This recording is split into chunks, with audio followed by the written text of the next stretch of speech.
আল্লাহ সুবহানাহু ওয়া তাআলা বলেন, ইয়া আইয়ুহাল্লাযীনা আমানুত্তাকুল্লাহ হাক্কা তুকাতিহি ওয়া লা তামুতুন্না ইল্লা ওয়া আনতুম মুসলিমুন। ইয়া আইয়ুহাল্লাযীনা আমানু, হে ঈমানদারগণ, ইয়া আইয়ুহাল্লাযীনা আমানুত্তাকুল্লাহ, তোমরা কি করো? আমি আল্লাহকে ভয় করো, আমি আল্লাহকে ভয় করো। এরকম ভয় করো, ভয় করার মতো ভয় করো।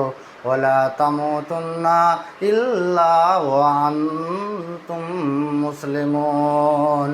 কি?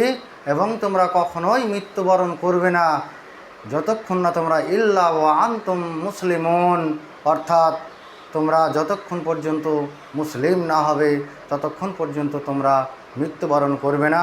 এবং আল্লাহ সুবহানাহু ওয়া তাআলা বললেন, প্রথম তোমরা কি করো? আমি আল্লাহ সুবহানাহু ওয়া তাআলাকে ভয় করো।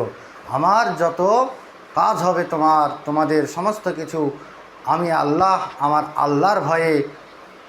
বুখারী শরীফের প্রথম আয়াতে, বুখারী শরীফের প্রথমেই বলা হয়েছে ইন্নামা আমালু বিন্নিয়াত, অর্থাৎ তোমার যত কাজকর্ম হবে, তুমি যত আল্লাহর উদ্দেশ্যে কাজ করবে, তুমি জান্নাত যাওয়ার জন্য দুনিয়াতে যত ভালো কাজ করবে, তুমি যে কাজ করোই না কেন, সে কাজের শুরুতে তোমার নিয়াতে যদি গণ্ডগোল হয়ে যায়, তোমার নিয়াত যদি খারাপ হয়ে যায়, তোমার অন্তর যদি খারাপ হয়ে যায় যে আমি এই কাজটা করছি, লোকে আমাকে ভালো বলবে, লোকে আমাকে কি বলবে?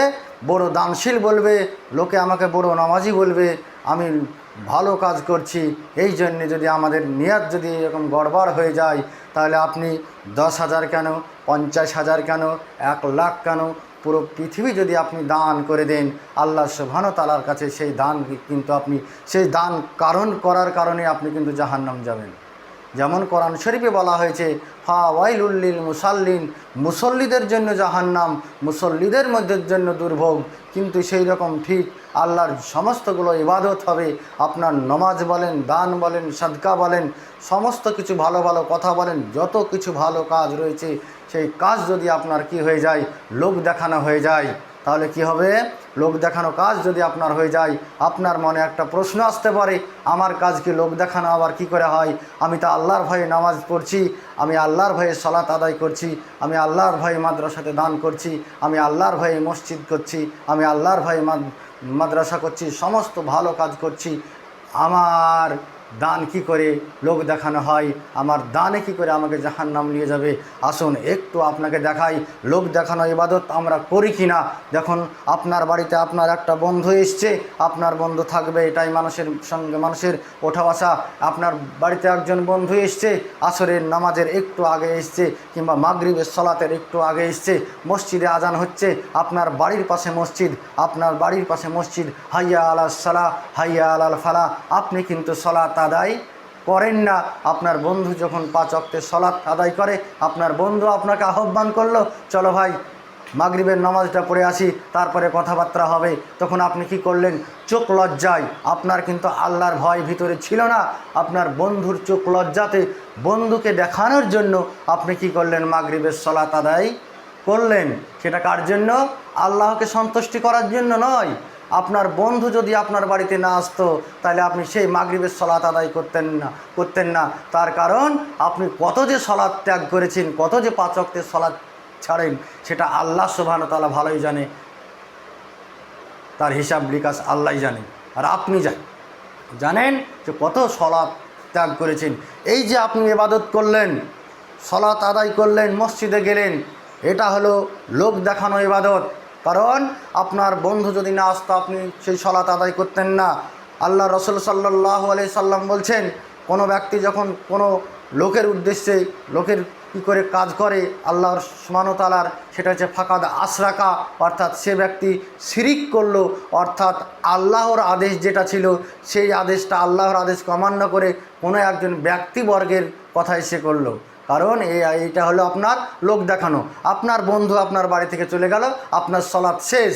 কারণ ওই সলাৎটা যদি আপনার আল্লাহর উদ্দেশ্যেই হয়, আল্লাহর জাহান্নামের ভয়েই যদি হয়, আল্লাহকে ভয় করার কারণেই যদি হয়, ইত্তাকুল্লাহ, আল্লাহর ইবাদতের জন্য হয়, আর 4 ওয়াক্তের সলাৎ কোথায় গেল? আর 4 ওয়াক্তের সলাৎ কোথায় গেল?